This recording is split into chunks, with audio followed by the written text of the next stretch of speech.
The night I lost it all. I've never talked about this before, but it's something that's haunted me for my entire life. It happened when I was 10 years old, and it's a memory that refuses to fade. My grandparents lived in a small, remote farmhouse surrounded by dense woods. One summer night, everything changed. My parents had gone into town, leaving me with my grandparents. After a day of playing outside, I went to bed early. In the middle of the night, I woke up to hushed, angry voices coming from downstairs. Curiosity got the better of me, and I crept out of bed to investigate. As I descended the stairs, I heard my grandmother crying and my grandfather yelling. His voice was full of a rage I had never heard before. I peeked around the corner into the living room and saw them standing by the fireplace. My grandmother was pleading, tears streaming down her face. "Please, John, think about what you're doing. We can work this out." But my grandfather wasn't listening. He held an old hunting rifle, his hands trembling with anger. "You think you can just leave me? You think you can take the boy and leave me here alone?" My heart pounded. I wanted to run, to scream,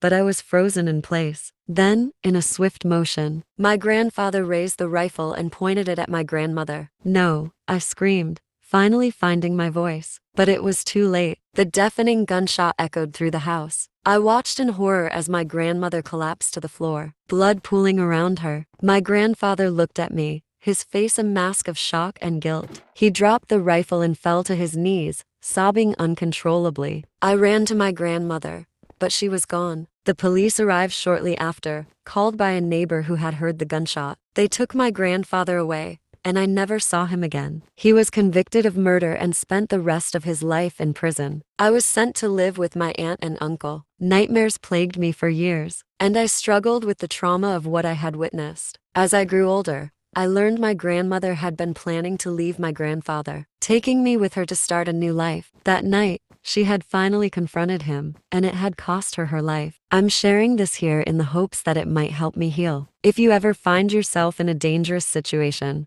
don't wait. Seek help immediately. You never know when things might take a tragic turn.